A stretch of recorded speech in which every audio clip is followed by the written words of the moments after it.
Hello again. Welcome back to the Bernie Show here on YouTube. I'm sorry I couldn't be with you yesterday. You know how things come up. So, no video yesterday. I'll try to make up for it today by doing a couple of videos.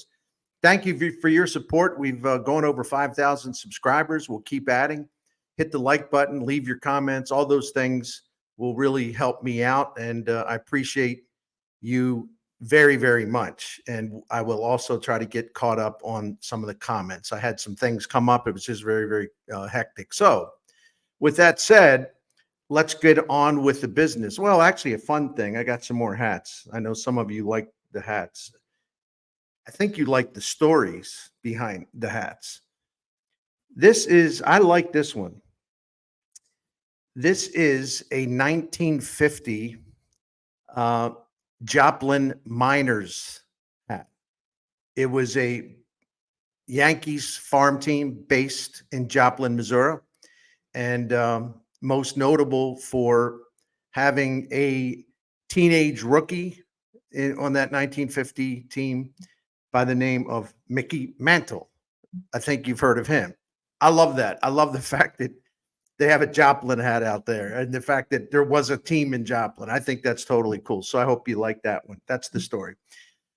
All right, I'm a day late because again, I couldn't do anything yesterday. Willson Contreras created a stir when he in effect challenged the front office after the Cardinals played their final home game of 2024. He said, quote, "There's some areas that need to be addressed. I don't know if the front office is going to, but like I said, we didn't come as an offense at all during the whole year. There's a lot of holes throughout the lineup from 1 to 9, and the only thing we can control is to show up next year and keep working."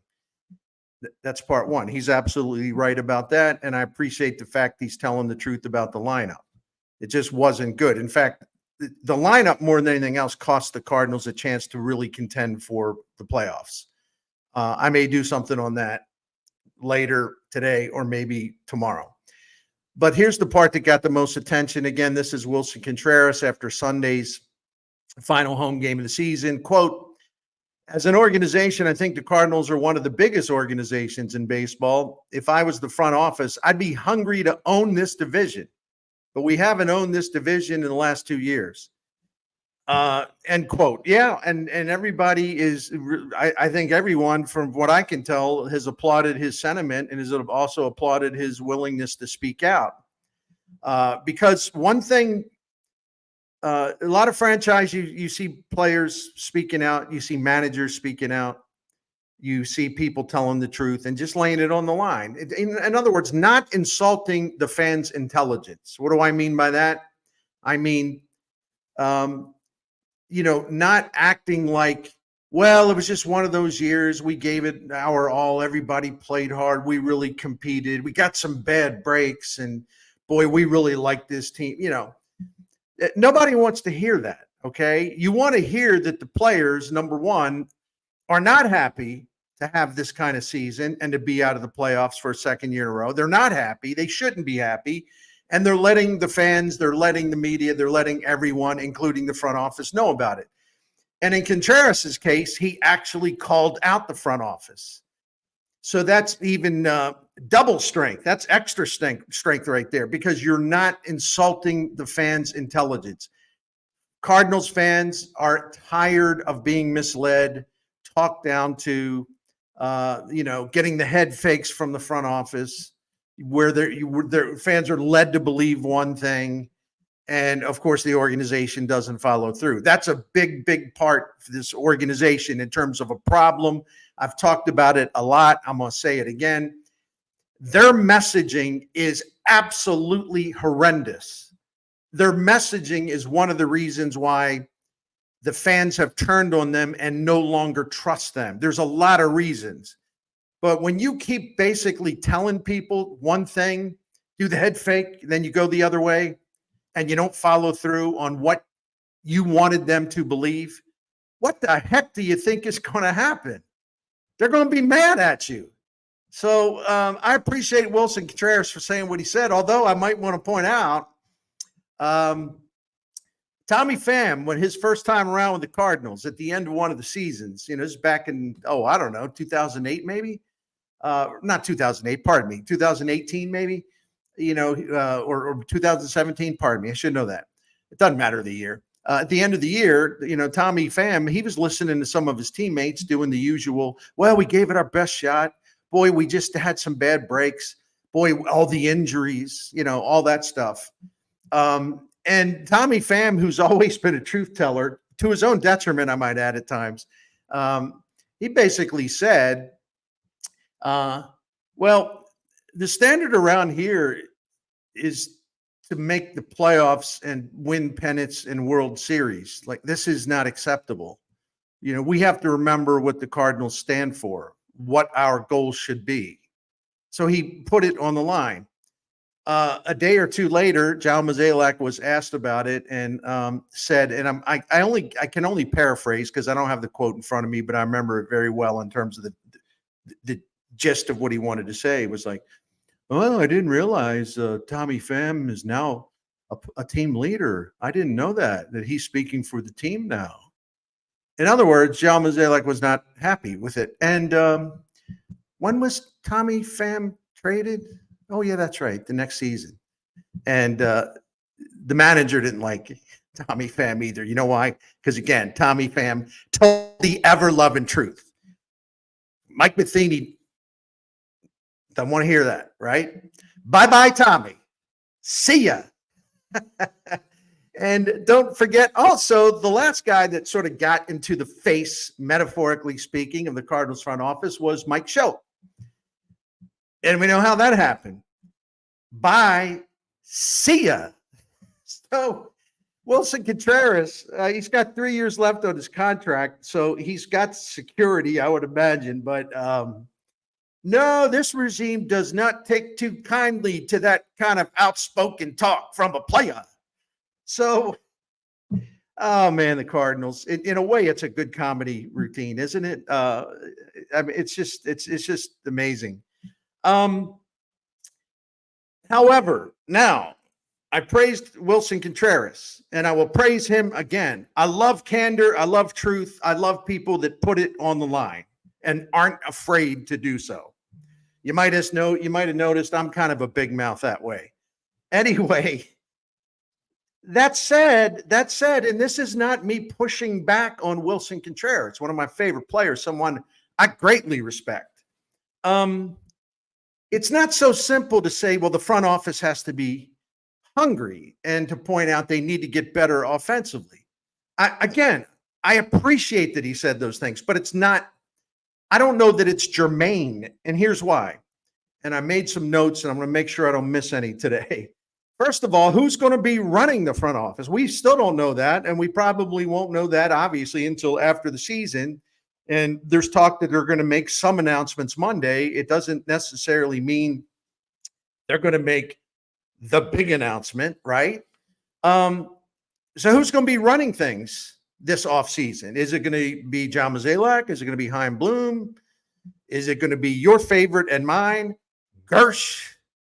Is it going to be another executive that is not on our radar screen? We don't know. So I like challenging the front office just to challenge the front office, but we don't know who's going to be calling the shots yet. Okay.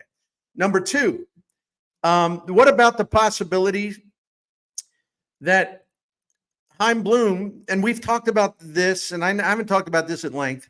What about the possibility that Chaim Bloom will spend 2025 as the director of player development to have a full year to implement the long overdue upgrades and the long overdue modernization and the staffing problems in the minor league system? This would give him a full year on the ground after studying it a year, but a full year to implement and put it into effect, all the things they must do. And then that way, Bloom runs the minor leagues. He gets that part squared away, and then he takes over in 2026. I'm not saying that's my preference. My preference is you need to make changes, and you need to make big changes, and you need to do them ASAP, because you ain't going to sell many tickets if you bring the same people back in place. It's as simple as that. And they're overdue for a change in the front office anyway. Front offices in every sport get stale. My goodness, if Bill Belichick can get stale and basically be shown the door by Robert Kraft in New England, it doesn't matter what John Mozeliak or any executive or coach or manager has done in the past, right? If you have a period of stagnation that's not going to be reversed, you got to make the change. You just got to make the change. It ain't going to happen mystically, mysteriously, magically. You need to start anew. So I'm just presenting a scenario that I could see happening, just so we're aware of all the possibilities. So what if Bloom puts in the whole minor league system, redoes the whole thing, and then takes over? All right. All right, no matter who is running the baseball department, what will the payroll budget look like? And I've told you this. I said lower your expectations in a previous video. The point being, it depends on what kind of season the Cardinals are shooting for. More on that in a moment. But will they spend more? They ranked 12th in payroll this year, 26-man payroll, which is really not out of line of where they've been historically, if you average it all out. Will they spend more? Will they hold the line, be about the same, or will they have a lower payroll in 2025? Well, that depends on what their game plan 2025. Again, more on that in a moment. No matter who, I've already covered this, I'm going to say it again. No matter who is going to be running the baseball operations, and will they play it straight with the fans?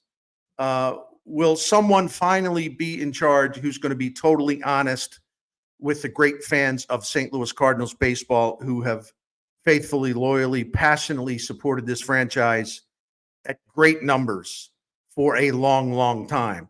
But now they're ticked off and they're letting Bill DeWitt and they're letting everyone down there who has a position of authority know that they're ticked off. You got to earn their trust back. You got to raise their enthusiasm. So it's a situation where I think fans would respect honesty and candor. Oh, whoever's in charge, when they announce all this, whoever's in charge, they could come out and tell you what you want to hear. Well, our goal is we're going to spend money and, we know what we've identified what we need and, we're going to get after it to the best of our ability. We really want to win and blah, blah, blah. How many times have you heard that? How many times have you been misled? Right? Not all the time, but a lot of times they lead you to believe one thing and then they go the other way. I think fans want honesty. I think fans obviously are adults. They understand the evolution of a franchise. This franchise needs some retooling. I'm not putting terms on it, whatever you want to call it. But if you're in fact going to change the entire regime, and in fact, you still have some young players that you need to play, and there's probably more of them coming in 2025, what is the point of giving people the impression, your customers an impression, that you are going to maintain the same goal? Oh, we're going to win. We're always trying to win. And when in fact it could be a transition year, and it could be a year that looks like this one in terms of the final record. But if fans know you're being straight about that, they'll be more accepting. They don't want to be fibbed to. They're tired of the head fakes. They're tired of the double talk. They're tired of the mixed messages. Treat them like adults. Treat them like grown-ups. Tell them the truth. If they don't like it, that's their right not to like it. But I think more people will at least say, okay, at least they're putting it on the table now. At least they're not trying to sell us a bunch of what. Just be honest with the fans. But again, if John Mozeliak's up there messaging next week sometime, I can't help but think that he'll manage to aggravate a fan base that's already plenty agitated. Why would that be good? We'll see how they handle it, because people are pretty disgusted with this, and not many of you feel that way. Will management give us the old, as I mentioned, let's expand on it, The old, our goal is to always have a winning season and make the playoffs. That's always our goal. And 2025 is no different. Well, first of all, let me speak on behalf of the people watching me speak, which is to say, well, first of all, that's not enough. Okay. That's not enough. The goal should be to build the kind of roster that you can win a division and you could go into the playoffs with roster construction and the kind of roster that gives you everything you need to make a run. There are no guarantees, including, sorry, here I go again. Here I go again. There are no guarantees because if this regime, even if it was given like a $210 million payroll, I'm talking about the 26-man payroll, that doesn't ensure a damn thing, period. So it isn't about spending. It's about getting a lot smarter with the money you had. And I say that over and over again because it's really important that we, you don't have to agree with me. We put the priority on the right things. Get smart, then spend the money. Why am I hollering? Because I was off yesterday. Got a lot of pent up energy. Get smart, then spend. Don't spend stupidly and then have to live with the consequences. Get smart, then spend. Get people in charge, smarter people, have them work up the next plan, give them the budget to spend, okay? It's just not that difficult. There's a long history of misspent money in this organization. It really is. So that's number one. First of all, let's get the goals right.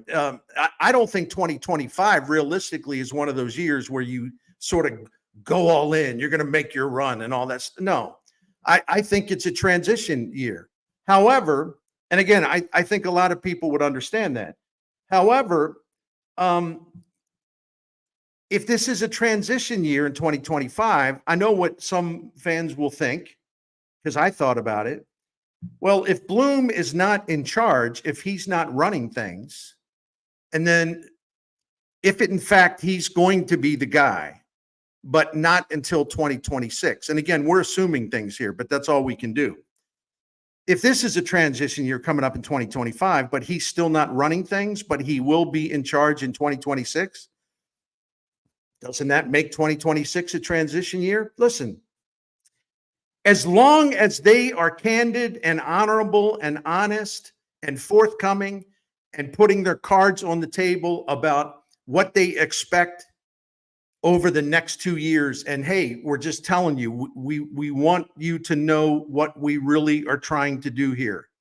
Some of you may not like it, but we're going to try. We have to do this, and it might take a couple of years, but only a couple of years. And then we should be regroup and have everything in place to where we'll be in that position to spend more money and do more things. By the way, that's not a perfect message. I'm saying this off the top of my head, but it does raise issues about, well, what are you going to tell them? Again, this is where I get back to messaging. What are you going to tell them? If this is going to be a 2-year transition, we can push back and say, well, it shouldn't be 2 years because you should put Chaim Bloom in charge now in 2025, if in fact he's your guy, and I assume that he is. So it shouldn't be a 2-year thing. And I think that that's a legitimate pushback. Just wanted to bring that up. Other things, let's just say they are open, getting back to Willson Contreras, talking about the lineup problems, right? And really so many disappointing parts of this lineup. So what do they need more than anything? It's a matter of opinion, but I think it starts with more power. I don't think there's any question about that. I'm assuming Goldschmidt's going to be gone. Arenado's power is diminished. He can still be productive, but not with the big power that he's always had. You don't know if Gorman's going to bounce back. You don't know if Walker's going to have a really good year next year. I like some of the things we've seen. You know, there is Lars Nootbaar, who does a lot of things well, but can he finally put it together? You know, there's a lot of X factors in play here. But yeah, I think they need an outside power source. But here's the deal. If we're talking about free agents, first of all, anybody, and this might include some of you, and I'm not trying to insult you, but I am trying to sort of bring you back into the real world. I mean, I'm reading the other day, reading a comment section in the Athletic, which is really good. They're fun, and it's just kind of like, well, the first thing you do is you go out there and get Juan Soto.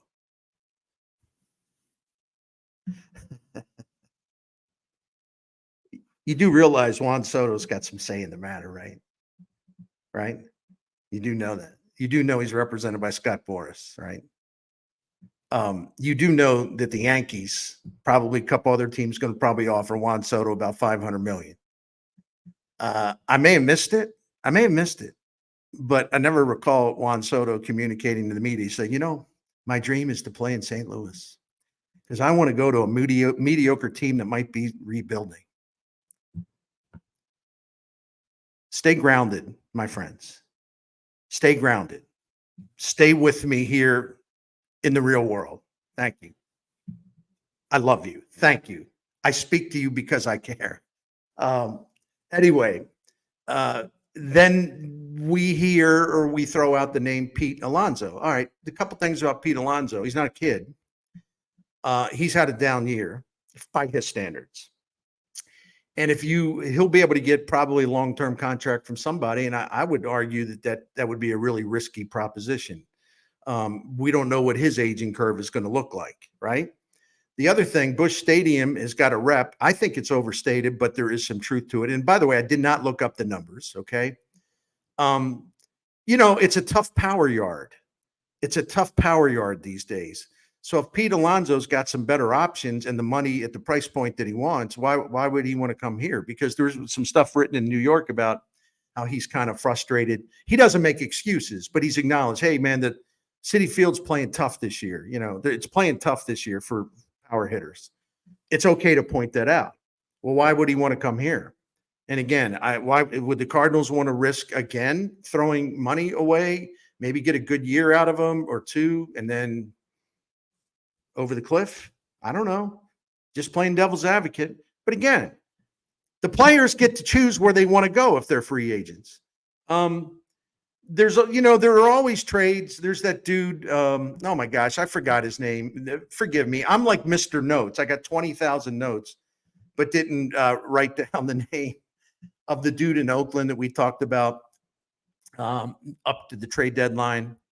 Power hitting guy. He's got 38 bombs now. I mean, he's having a really good year.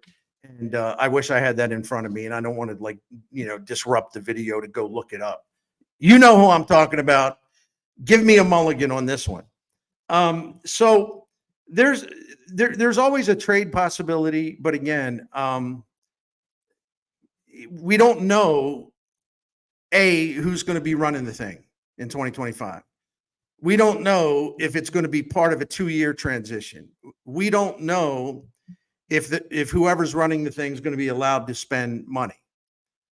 We don't know whoever's running the thing. We don't know if it's a situation where they're going to have a year where they're going to just look at as many young players that they have and give them full chances without, as soon as they go, I'm overstating to make a point. I'm exaggerating. As soon as they go like 1 for 12, go to Memphis, they need a coaching staff that can actually help young hitters. So is that kind of a priority for 2025? I would argue it should be a huge priority. You may feel differently. But it's just, there's nothing easy about where you can just snap it all into place. It's a pretty complicated puzzle, and we're not going to have clarity on any of this or even a sense of the direction until, number one, we know who's running it. And number two, the person who's going to be running it in 2025 communicates his vision and his goals for the 25 campaign. And whether that person, frankly, will be totally forthcoming, or will it be another, well, these fans, we can tell them anything, they'll believe us. Is it going to be more of that? Well, anyway, I just wanted to go over some things. There's a lot to think about, but I do, once again, applaud Willson Contreras for raising these issues, because This should be a time of candor and honesty and truth telling. Nobody is in the mood for any more of this hustle. Okay. Tell the truth. At least people will respect you for that. I'll be back later with another video, promise, here on the Bernie channel. And as always, thank you very, very